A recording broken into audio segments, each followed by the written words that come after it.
In 1839, a single man almost stopped the British Empire. He seized 2 million kilograms of drugs. He burned them on a beach. And for that act of resistance, China paid a century of destruction. Subscribe now and hit the bell. What you are about to discover explains why China today does what it does. Let us go back to the beginning of the 19th century. The Qing dynasty ruled one of the oldest and most complex civilizations on the planet. The Chinese economy represented roughly 1/3 of global GDP. The emperor reigned from the Forbidden City, surrounded by thousands of officials trained for years in the Confucian classics. China exported tea, silk, porcelain. The entire world wanted those goods. China, for its part, wanted almost nothing in return. That colossal trade imbalance gnawed at British merchants. Millions of pounds sterling left England for Canton every year. The East India Company, the armed wing of Imperial British commerce, desperately sought something the Chinese would buy. It found the answer in the poppy fields of Bengal.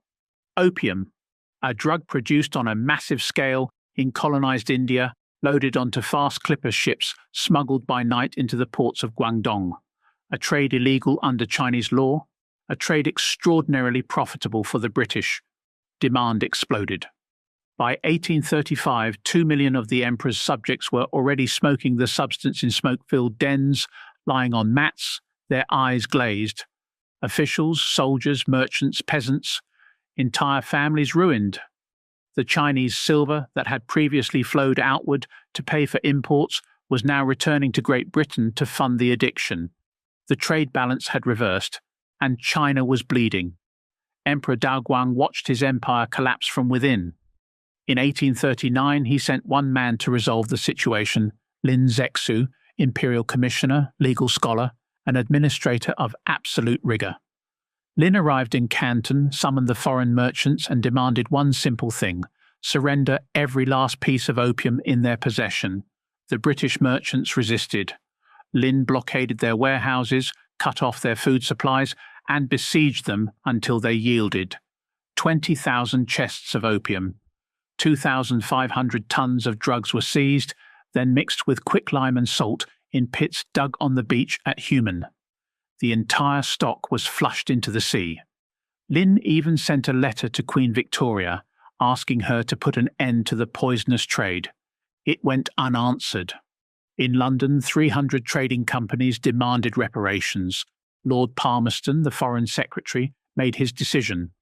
Britain would send a military expedition, not to defend a moral principle, to defend a market. 4,000 soldiers, 16 steam-powered warships, and unrivaled firepower sailed for China in April 1840. What the Qing fleets were about to face was no longer the kind of war they had ever known. Chinese junks caught fire before they could even approach the enemy vessels. The coastal forts built to repel pirates crumbled under British cast-iron shells. Imperial soldiers armed with muskets and sabres charged riflemen equipped with percussion-lock firearms and mobile artillery. The disproportion was crushing. Canton fell, Ningbo fell, Shanghai fell. By 1842, the treaty that ended the war was signed aboard a warship, the Treaty of Nanjing. China ceded Hong Kong to Britain in perpetuity. 5 ports opened to foreign trade without restriction.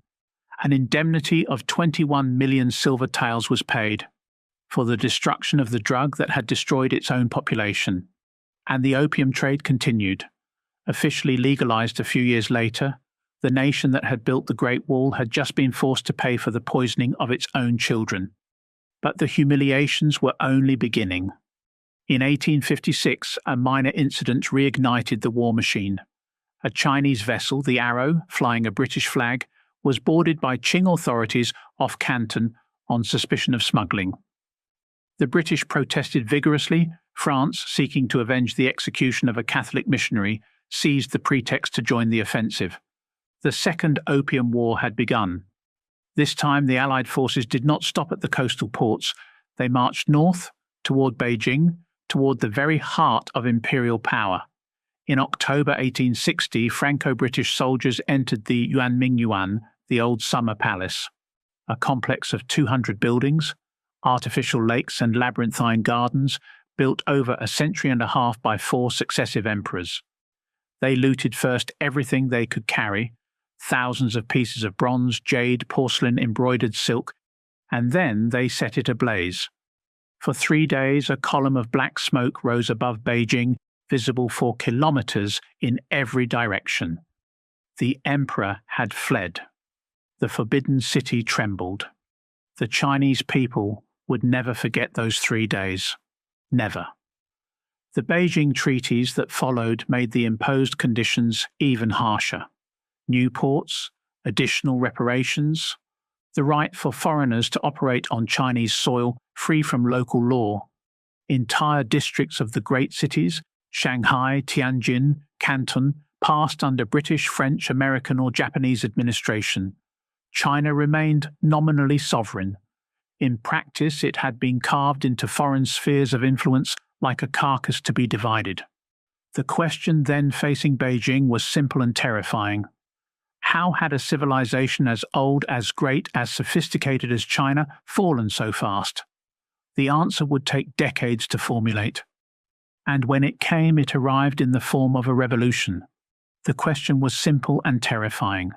How had a civilization as ancient, as sophisticated, as proud as China collapsed in a matter of decades before fleets arriving from the other side of the world? Beijing's reformers searched for answers in arsenals, shipyards, and European military manuals.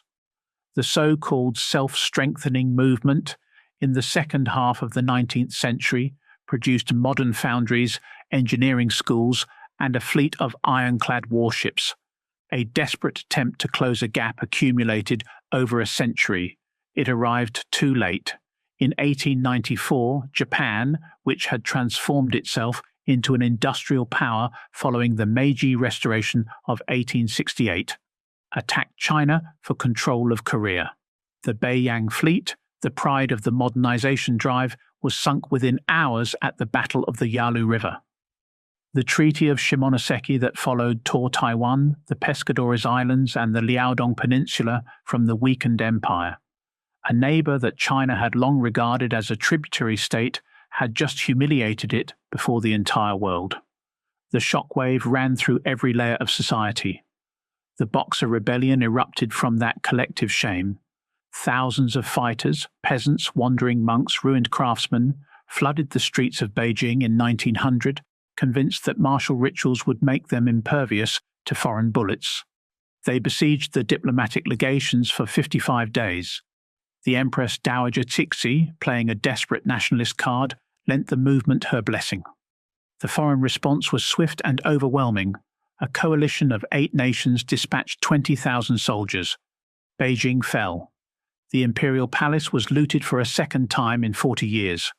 China was forced to pay an indemnity of 450 million taels, a sum deliberately calculated to represent 1 tael per inhabitant, a humiliation that was quantified and made personal.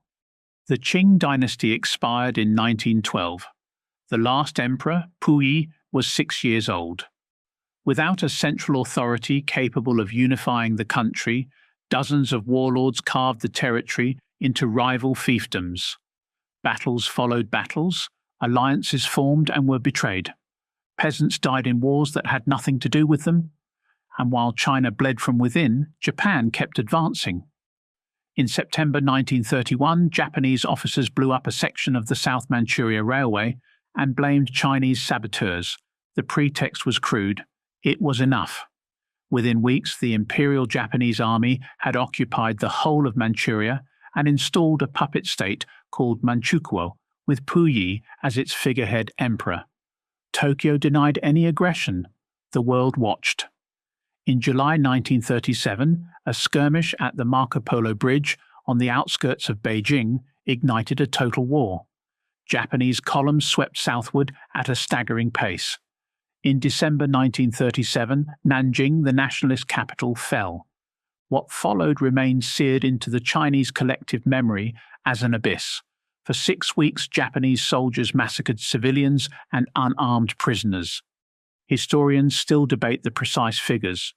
The International Military Tribunal for the Far East recorded 200,000 victims.